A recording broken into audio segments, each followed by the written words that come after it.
네, 안녕하십니까. 전 삼성선물에서 일하고 있는 정명이라고 합니다.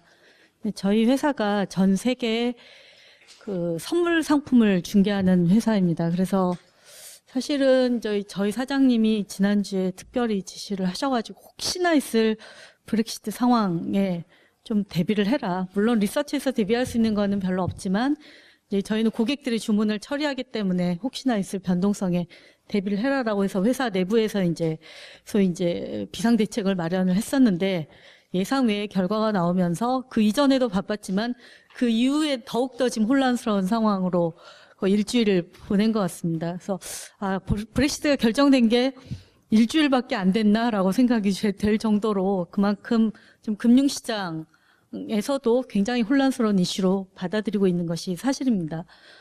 근데 지금 주가 보면 오늘 지금 현재 얼마죠? 1990포인트. 지금 다 원상 회복했습니다. 제가 이제 준비한 첫 번째 차트를 보시면은, 굉장히 흥미로운 것은, 브렉시트 당사국인 영국의 주가가, 이거는 물론, 수요일 날, 그러니까 수요일 기준이에요. 수요일 종가 기준입니다. 어제 거는 지금 오늘 새벽 거는 반영이 안 됐고요. 종가 기준으로 가장 6월 1일 대비해서 주가가 덜 빠진 나라가 영국입니다. 물론 이제 올해 초에 브렉시트 우려 반영되면서 영국 주가 먼저 빠졌기 때문에 이제 그런 효과도 있겠지만은 브렉시트 발표 후에 낙폭이 지금 100% 이상 회복한 선진국에선 유일한 국가입니다. 미국도 상당 부분 회복을 했고요. 하지만 좀 영국과 가장 거리가 먼 일본이 주가를 가장 회복을 못하고 있고 또 브렉시트의 상대 당사국인 유로존도 주가가 좀 지지부진한 모습을 보이고 있습니다. 또 오른쪽 환율 그래프를 보면은 이제 좀 이런 주가 현상에 대한 답을 찾을 수 있지 않을까 싶습니다. 오른쪽 차트에서는 예상대로 영국의 환율이 가장 많이 빠졌습니다. 6월 초 대비해서 거의 10% 이상.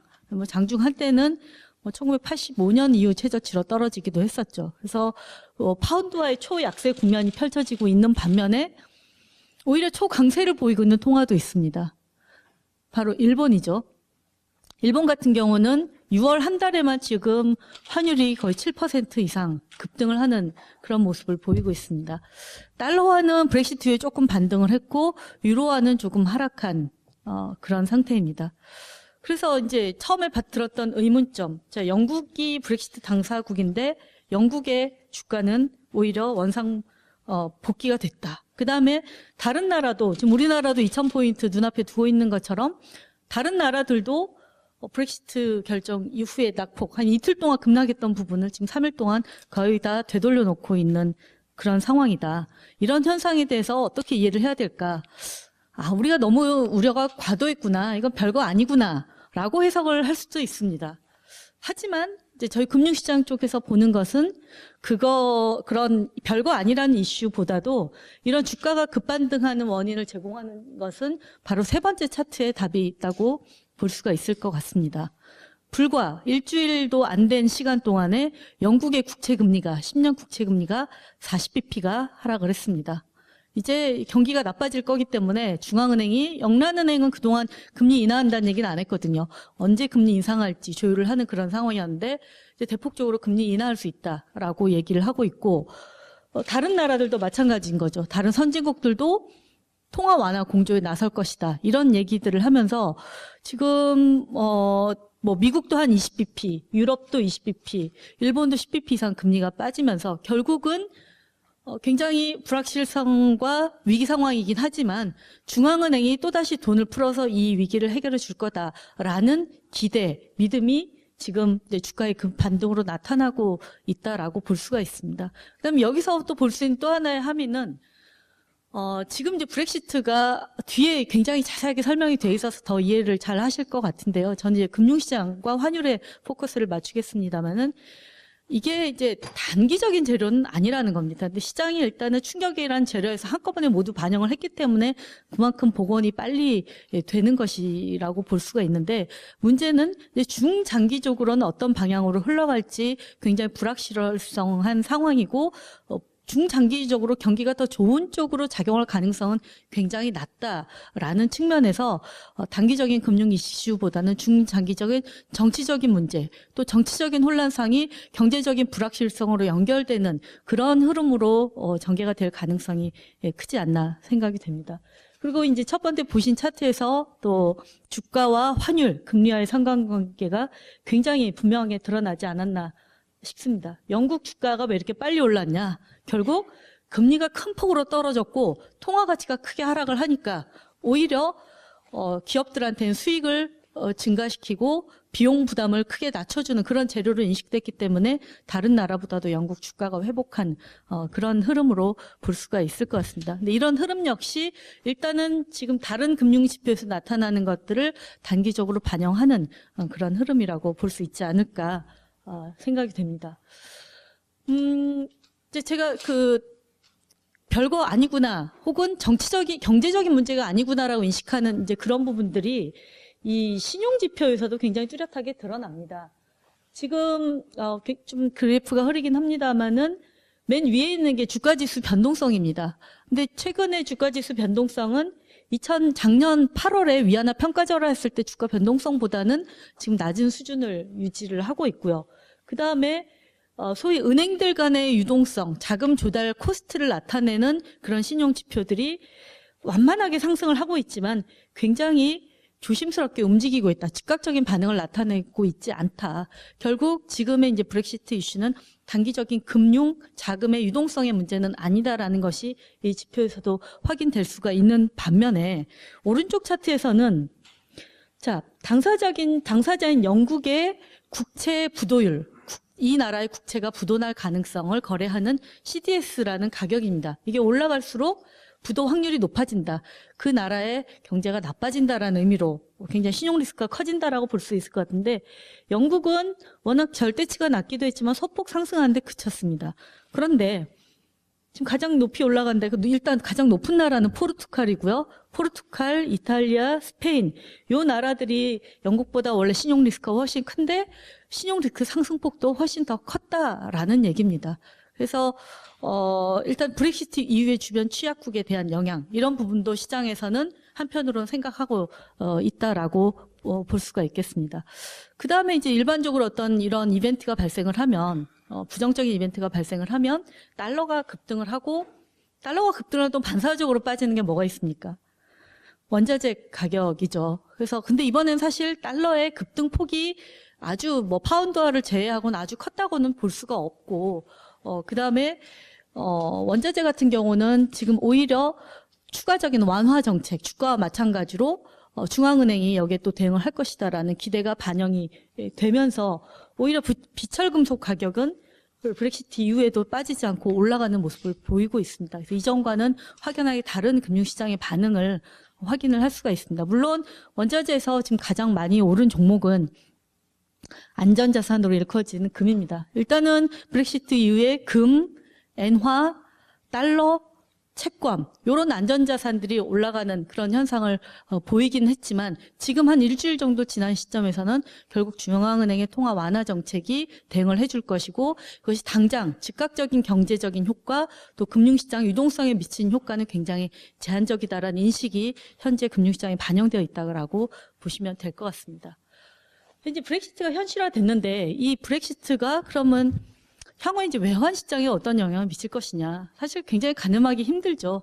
브렉시트라는 이슈가 어떻게 진행될지. 지금 영국 내에서도 보리스 전 런던 시장이 차기 총리가 될 거라고 예상을 했는데 어제 돌연 사퇴를 했습니다. 출마하지 않기로 선언을 하면서 보수당 내에서도 지금 차기 총리가 누가 될지 완전히 혼란한 그런 상황에 빠져들고 있습니다. 그렇기 때문에 어떤 정확한 경로를 말씀드리기는 매우 어려운 상황이라고 볼 수가 있는데요. 그래도 지금 이 브렉시트를 좀 외환시장과 연결을 하기 위해서는 이거의 성격에 대해서 좀 더 파악을 할 필요가 있지 않을까 싶습니다. 일단 2008년 금융위기 같은 경우에는 금융 시스템이 붕괴가 됐고 신용 위험이 급등하는 그야말로 유동성이 경색이 되는 그런 상황이었습니다만은 이번 브렉시트는 이제 정치적인 리스크가 더 큰 그런 사안이라고 볼 수가 있겠고요. 유로존 재정 위기 같은 경우는 이제 유로화가 단일 통화로 묶이다 보니까 그로 인해서 재정이 나빠진 국가들의 리스크가 굉장히 커지는 그 단일 통화에 대한 부작용에 의해서 일어난 일이라면 지금의 상황은 이제 유로화가 공동의 체제로 묶이면서 이 안에서 수혜를 보는 측과 피해를 보는 측의 분열된 구도를 좀 반영을 하고 있는 그런 상황이고, 그리스 위기와 관련해서도 그리스는 그리스 자체의 문제에 국한되는 그런 재료라면은 이번에는 EU 전체 국가들이 공유하고 있는 문제를 표출하고 있다는 점에서 단기적인 리스크는 적지만 중장기적인 리스크 요인으로 인식될 수 있는 문제가 아닌가라고 생각이 됩니다. 결국 이제 경기 충격 문제는 아니기 때문에 역시 금융 충격도 굉장히 단기에 그칠 가능성은 큽니다만은, 문제는 그렇다면 지금 중앙은행에 기대고 있는 시장의 기대, 중앙은행이 또다시 돈을 풀어서 이 사태를 완화시켜 줄 것이다, 이런 기대가 충족이 될 것이냐라는 것이 굉장히 하나의 큰 의문점이 될 것 같습니다. 그런데 이제 올해 나타나고 있는 작년부터죠. 작년부터 점차적으로 나타나고 있는 국제금융시장의 흐름이 무엇이었냐고 하면 사실 이제 2008년부터 2009년부터 미국 통화 완화 계속했고, 유로존, 그다음 일본이 이제 올해 초에 마이너스 금리까지 도입을 하면서 오히려 유로존과 일본은 더 통화 완화를 확대하고 있는 그런 상황입니다. 그렇지만 그럼에도 불구하고 금융위기 이후 초기에는 전 세계 주가가 반등을 하면서 어떤 정책의 효과를 반영을 하고 있는 상황이었다면, 이게 작년 하반기부터는 일제히 다 주가가 꺾이기 시작을 했습니다. 통화 완화, 물론 미국이 금리를 한 차례 인상을 하긴 했지만 전 세계적인 유동성이 결코 줄지 않았던 상황에서 이 주가가 하락을 하고 있고, 원재료의 가격 역시 대폭적인 완화에도 불구하고 오히려 당시에는 그걸로 인해서 유동성이 크게 늘어나면서 원자재 붐이 일어날 거라는 전망도 있었지만은 원자재 가격도 본격적인 하락세를 나타내고 있기 때문에 이 통화 정책의 효과에 대한 의구심이 지금 작년 하반기부터는 시장에 점점 나타나기 시작을 했고, 그게 극명하게 드러났던 사건은 올해 1월 말에 이제 BOJ의 통화 완화였다고 마이너스 금리 도입이었다고 볼 수가 있겠습니다. BOJ가 마이너스 금리를 도입을 하면 예전 같으면 ECB가 마이너스 금리 도입을 했을 때 유로화가 약세로 갔습니다. 근데 올해는 BOJ와 ECB가 완화를 했지만 오히려 엔화는 더 강세로 갔고, 유로화도 올해 오히려 반등을 했습니다. 그 얘기는 추가적으로 완화할 수 있는 여지가 있느냐, 그다음 추가적인 완화의 효과가 있느냐에 대한 의구심을 시장이 갖고 있는 상황이라는 겁니다. 그래서 좀 단기적으로는 통화 완화에 대한 기대가 의미가 있다고 볼 수가 있겠지만은 중장기적으로는 여전히 이 통화 완화의 효과가 실물 경제에 미칠 수 있을지, 여기에 대한 의구심이 좀 계속해서 지속될 가능성이 크지 않을까라고 생각이 되고요. 지금의 브렉시트 상황은 이런 자국 통화의 강세로 인해서 유로존과 일본, 또 유로존의 직접 당사자이기도 하고 일본은 엔화 강세로 지금 나타나고 있는 현상이 경기 정상화를 더욱더 어렵게 하면서 점점 한계에 도달하는 통화 완화에만 기댈 수 없는 그런 부정적인 그 거시 환경 자체는 유지가 되는 그런 요인이라고 볼 수가 있을 것 같습니다. 일단 이제 브렉시트 이후에 추후에 발생하는 어떤 변화, 첫 번째는 아마 이제 일단 전반적인 산업이나 구조 면에서는 이제 아까 부회장님 말씀하셨듯이 자국 보호주의 이런 부분들이 그 기본적인 좀 기조의 변화, 또 자국 중심 브렉시트 사태 자체가 일단 우리한테 유불리를 따져서 거기에 따라 결정을 한 것이고, 그게 또 다른 나라에 전염될 가능성이 굉장히 크기 때문에 이제 그런 변수라도 볼 수 있겠지만은, 금융시장 쪽에서는 주요국의 완화적 통화 정책이 장기화될 수 있는 그런 요인을 마련한 변수로 생각을 해볼 수가 있겠습니다. 특히 이제 미국 연준이 원래 이제 올해 한 당초 연초에만 해도 올해 한 3번에서 4번 정도 금리 인상하지 않겠느냐 이렇게 예상을 했었습니다만은, 지금 올해 6월이 지나갔습니다만 아직까지 작년 12월 이후에 금리 인상이 없고요. 올해도 9월이나 12월 정도에 금리 인상할 수 있을 거다라는 의견이 나오고 있지만은, 올해도 뭐 적어 많아봤자 한 번 정도 금리 인상이 가능하지 않겠느냐.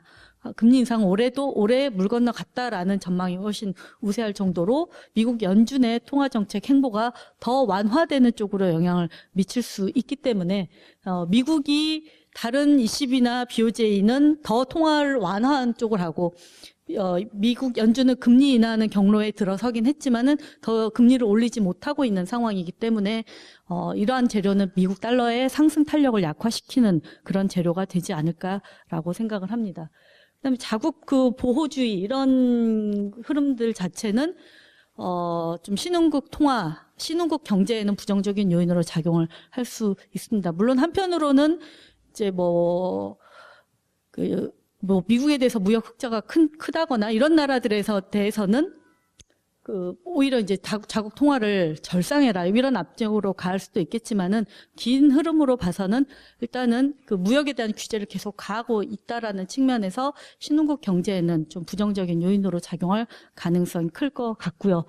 또 신흥국 통화의 차별화도 심화되는 요인으로 작용할 가능성이 커서 일단 영국에 대한 교역 노출이 낮고 상대적인 고금리 통화는 그래도 신흥국 중에서도 선방하는 그런 통화가 되지 않을까라고 생각을 하고 있습니다.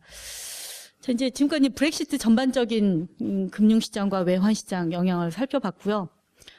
지금 이제 오늘 7월 1일이죠. 그래서 이제 하반기 브렉시트 영향을 포함한 환율 전망에 대해서 말씀을 드리도록 하겠습니다. 자, 일단 올해 상반기에는 환율이 굉장히 어려웠습니다. 저도 환율을 본 지가 20년이 넘었는데 올해 상반기는 사실 저희가 예상한 범위를 벗어나지는 않았어요. 작년에 예상했던 환율 범위 그 안에 머물러 있었음에도 불구하고 매달 환율 흐름을 저희가 그 결을 예측을 하고 해석을 하고 하는 거에 굉장히 어려움을 겪었던 그런 시기입니다.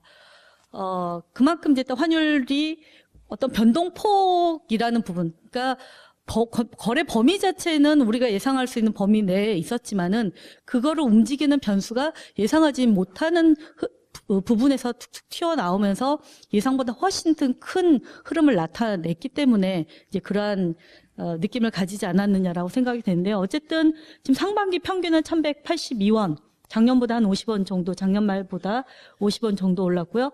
상반기만 해서 변동폭이 이제 100원이 훨씬 넘는 그런 모습을 보였습니다. 올해 외환시장도 역시 외국인이 주도하는 장세였다라고 볼 수가 있겠습니다. 특히 2월에는 굉장히 저희가 유례 없는 원화의 독자적인 약세 흐름을 나타내기도 했습니다. 그리고 외국인이 주식을 사거나 파는 그런 행태들을 보면은 위안화 환율과도 굉장히 많이 연관이 돼 있습니다. 그러니까 외환 트레이딩 자체를 할 때 위안화 환율을 많이 참고하기도 하지만 우리나라 외환 수급에 영향을 미치는 외국인 주식 자금 같은 경우도 원화 환율 수준보다도 위안화의 흐름에 대해서 더 연동하는 그런 모습을 또 보여줬습니다. 또 우리나라에서는 반면에 꾸준하게 해외 증권 투자가 이루어지면서 외환 수요, 달러 수요를 발생을 시키고 있고요. 올해 이제 환율 보고서가 나왔던 거 기억나시죠? 특히 이제 과거와는 다르게 이제 통상법에 의해서 환율 조작국을 선정하는 구체적인 조건을 제시를 하면서 다른 국가들을 압박을 했습니다. 근데 그 내용에 의하면 정부가 사실은 매도 개입, 즉 환율이 너무 많이 올라서 원화가 약세로 갈 때 그거를 더 약세를 못 가게 막는 매도 개입은 사실 별 부담이 없어요. 그런데 환율 조작구로 지정한 조건 중에 달러를 매입을 해서, 즉 자국 통화를 팔고 달러를 매입하는 자국 통화가 강세로 가는 것을 막는 시장 개입이 바로 이제 환율 조작국의 조건에 들어가 있습니다. 그렇기 때문에 사실 금융위기 이후에는 정부가 아래 위로 굉장히 적극적으로 시장 개입을 해왔지만 그래도 우리는 경상흑자가 많이 나서 환율 하락 압력이 컸기 때문에 정부가 매도 개입보다는 매수 개입이 훨씬 더 컸다고 볼 수가 있습니다. 그런데 이 환율 보고서가 발표되면서 정부의 매수 개입의 여력이 상당히 위축이 돼 있다라는 점도 하나의 특징이라고 좀 볼 수가 있을 것 같습니다.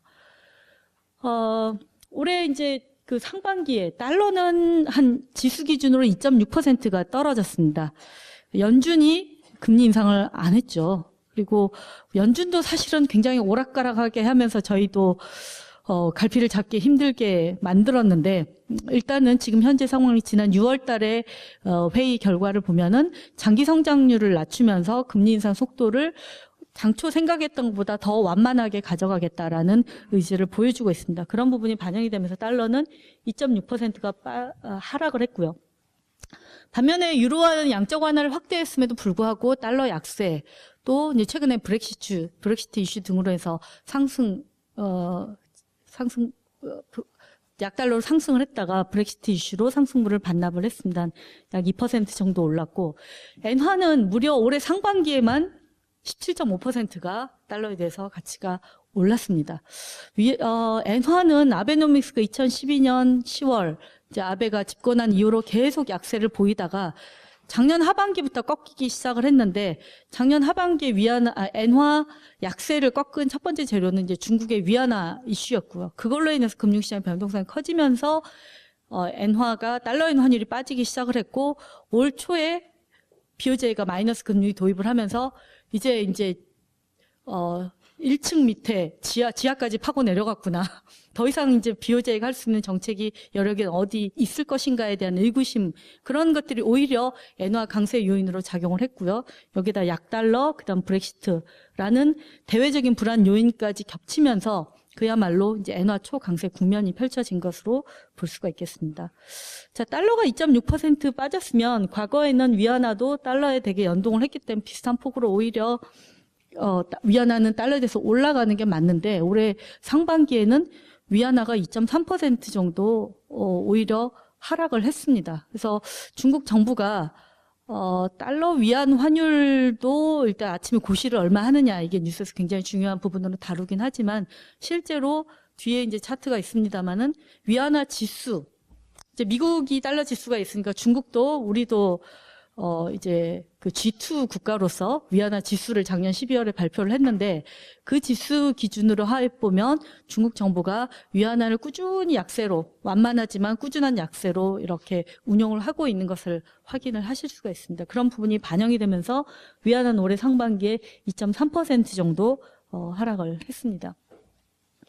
하반기 요인의 첫 번째는 사실은 글로벌 통화 완화가 확대되는 것으로 꼽을 수가 있겠습니다. 근데 그 글로벌 통화 완화 확대가 환율에 어떤 영향을 미칠지는 그렇게 뚜렷하지는 않은 것 같습니다.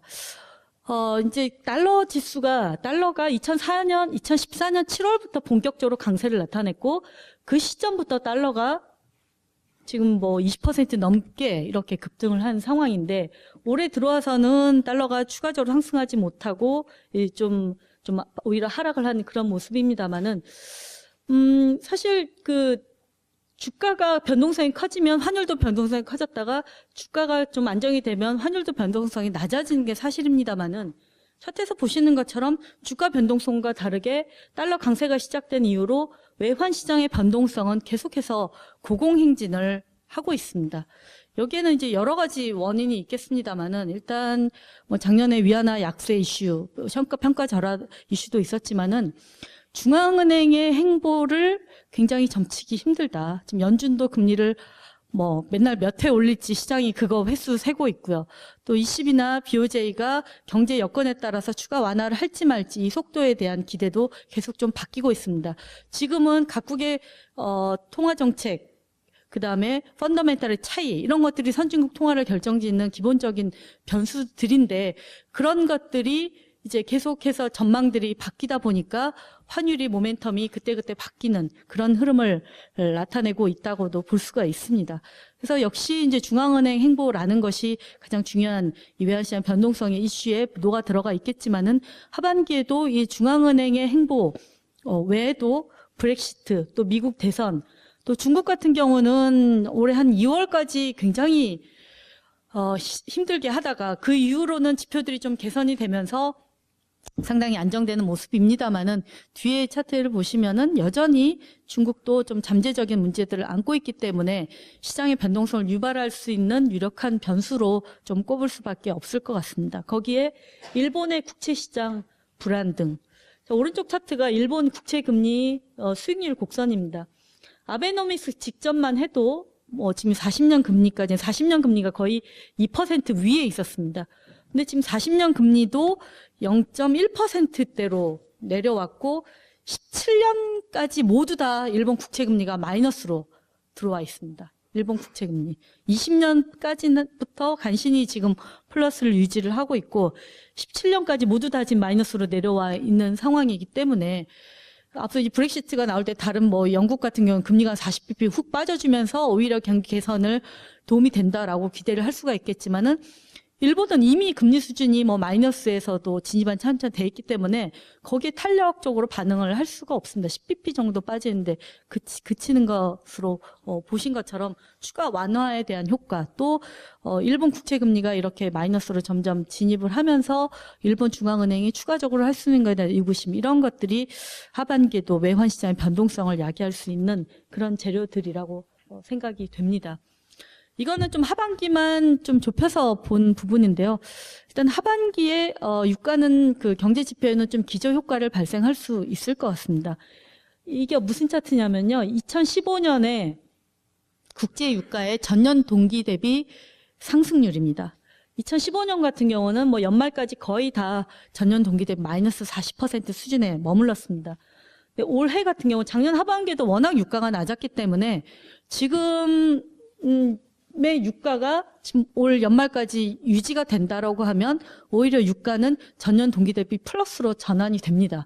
물론 절대적인 수준은 지금 40달러, 50달러 수준이기 때문에 낮지만 작년에 워낙 빠진 거 대비해서 하기 때문에 오히려 유가라는 것이 유가가 연말까지 50달러, 매달 50달러라고 가정을 하게 되면 하반기에는 국제 유가의 전년 동기 증가율이 모두 플러스로 전환이 되면서 이게 이제 물가 지표, 또 교육 지표 이런 거에는 플러스 효과를 낼 수 있는 그런 재료로 작용을 할 수가 있을 것 같고 특히 이런 부분이 이제 미국에는 다른 나라보다도 다른 나라는 워낙 디플레 압력이 크기 때문에 이런 기저 효과에 의해서 물가가 오르더라도 좀 반응이 적을 것 같은데 미국 쪽에는 연준이 계속 금리 인상을 지연하는데 부담 요인으로 작용할 가능성이 큰 것 같습니다.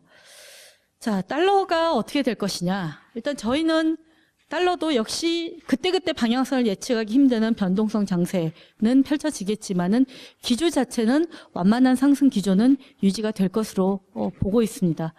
일단 연내 금리를 인상할지 여부는 뭐 지금 훨씬 더 불확실해진 것이 사실입니다만은 지금 연준이 5월까지만 해도 금리 인상을 굉장히 연내에는 한두 번 할 수 있을 것처럼 얘기를 하다가 6월 달에 갑자기 기조 톤을 굉장히 낮췄거든요.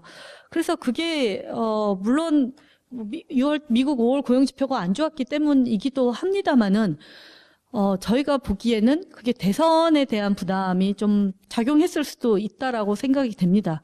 일단 미국 대선 앞두고 금리를 더 적극적으로 올리게 될 경우에는 어쨌든 경제적인 측면에서는 좀 부정적으로 볼 수 있기 때문에 좀 그런 점에서도 그 금리 인상에 대한 부담을 느꼈을 수 있다라고 생각이 되고 미국 고용 지표, 고용자 수는 지난달에 크게 부진했고 이번 주 다음 주에 나오죠. 다음 주에 어떻게 나올지 모르겠습니다만은 고용 지표를 다각적으로 뜯어보면은 전체적으로 나쁜 모습은 아닙니다. 여전히 추가적으로 고용될 여지는 그다지 많지 않을 정도로 지금 실업률 자체는 이미 완전 고용 상태로 들어와 있는 그런 상태거든요. 구조적으로 더 채용이 고용자 수가 늘어날 수 없는 그런 이유도 상당히 작용을 하고 있기 때문에 이런 견조한 고용 시장, 앞서 말씀드린 유가와 관련된 기저 효과 이런 부분들을 고려를 해보면은 대선 이후에 미국의 금리 인상 기대가 재부각될 가능성이 크지 않을까라고 생각을 합니다. 결국 그리고 기본적으로 미국이 금리 인상을 안 한다고 하더라도 추후에 금리를 언제 올릴 거냐라고 를 고민하는 시점이고 브렉시트 이슈로 ECB나 BOJ는 추가 완화 압박이 더 강하게 들어오고 있는 상황이기 때문에 결국 선진국 간의 통화정책 격차가 유지된다라는 점에서 달러화의 상승세 자체는 유지가 되지 않을까라고 생각이 됩니다. 이제 사실 3월, 4월 모의 때 금융시장에 돌았던 제목 타이틀 중에 브렉시트와 트럼피즘 이런 얘기들이 많이 굉장히 이 예외적인 확률이 현실화되는 그런 상황들에 대한 얘기였는데 일단 하나는 현실화가 됐고요. 지금 트럼프가 당선될지 여부도 시장에서는 이제는 좀 확답을 하기 힘들어하는 그런 여건이 될지도 모르겠습니다. 만일에 트럼프가 당선이 된다 그러면은 일단은 달러에는 조금 약세 재료로 작용할 가능성이 클 것 같습니다. 민주당 쪽 클린턴이 당선이 되면 지금 기조에 큰 변화는 없고 오히려 대선 이후에 연준의 금리 인상 쪽에 방향이 맞춰지면서 달러는 좀 더 상승 쪽으로 영향을 받겠지만은 트럼프가 당선이 된다고 하면 이제 보호무역주의 이런 것 때문에 신흥국 당장 그 통상 쪽에 압력을 받는 국가는 일단 펀더멘탈은 나빠지겠지만은 환율 쪽에서는 오히려 보호무역주의가 좀 그들 통화에는 일단은 강세 재료로 작용할 가능성이 크고 또 이제 트럼프가 내세운 통화 정책도 자기가 당선되면 옐런 의장을 끌어내리겠다. 그리고 금리 인하를 시켜야 되겠다. 이런 얘기들을 하고 있기 때문에 물론 현실적으로 가능성은 높진 않다고 보고 있지만 일단은 당선 가능성이 높아지면 시장에서는 그 재료를 먼저 선반영을 하기 때문에 그렇다고 당선 유력해질 경우에는 일단은 달러화에는 약세 재료를 작용할 가능성이 크다고 판단을 하고 있습니다. 자, 유로화는 상반기에 상당히 비교적 견조한 모습을 보였었는데 이제 브렉시트가라는 악재가 더해지면서 좀 약세 쪽으로 상반기보다는 하락 압력을 받을 것으로 생각이 됩니다.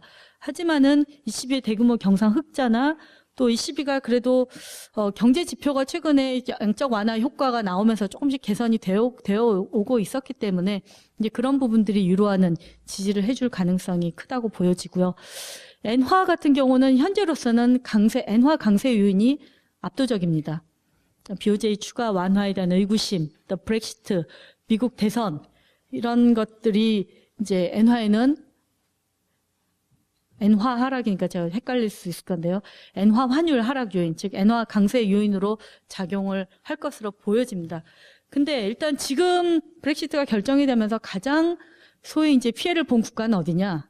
그래서 맨 처음 그림에서 보신 것처럼 엉뚱하게 영국에서 제일 먼 일본의 환율이 엔화가 통화가 가치가 급등을 해버리는 거죠. 그래서 일본의 주가도 다른 나라보다 더 많이 빠지고 안 그래도 지금 아베노믹스 효과가 거의 어느 상태로 돌아온 상황에서 이 브렉시트가 엔화 강세 압력으로 작용을 하면서 일본 경제는 더 어려움을 가중시키고 있습니다. 그래서 지금 가장 먼저 통화 완화 정책을 내놓을 수 있는 중앙은행은 바로 일본이라고 생각이 되고요. 이제 그렇게 추가적인 완화 대책을 내놓는 거, 또 차트에서 보시는 것처럼 2015년 이후에 일본의 해외 투자가 굉장히 급증을 하고 있습니다. 그런 해외 투자 증가에 의한 달러 수요, 또 무엇보다도 100엔을 하회하게 되면 BOJ의 시장 개입이 장기간 지속 효과를 가질지는 모르겠지만 일단은 엔화를 막기 위한 그런 시장 개입은 지속될 가능성이 크기 때문에 일단은 엔화는 여기서 하락폭이 아주 크게 넓히지는 않을 것으로 전망을 하고 있습니다. 자, 위안화는 보시는 것처럼 위안화 지수, 위안화 환율은 오르락내리락 합니다만은 위안화 지수는 한결같은 흐름으로 가치가 떨어지고 있습니다. 다른 바스켓 통화 대비 위안화 가치가 떨어진다는 겁니다. 그 결과 달러 대비로는 위안화가 1.7% 떨어졌는데 바스켓 대비로는 5% 하락을 하는 그런 효과를 가져왔습니다. 중국 중앙은행이 일단 위안화는 완만하게 약세를 가져가는 그런 의도를 확인을 할 수가 있겠고요. 작년 말 올해 초와 같이 자본의 급격한 유출 우려는 크지는 않다고 봅니다. 그렇지만은 그럼에도 불구하고 최근에 중국 경제지표 좀 개선됐던 부분은 정부의 재정 지출, 또 금융 완화로 인한 부동산 투자 이런 것들이 거의 모든 내역을 차지하고 있고 실제로 민간의 투자나 소비가 늘어나는 부분이 거의 안 보이는 그런 상황입니다. 그래서 중국도 하반기에 여전히 좀 변동성을 유발할 수 있는 재료, 특히 이제 기업의 부채 문제, 부동산이 급냉 가격이 떨어질 경우에 다시 또 중국에 대한 시장의 우려는 커질 가능성이 크지 않을까라고 생각을 하고 있습니다.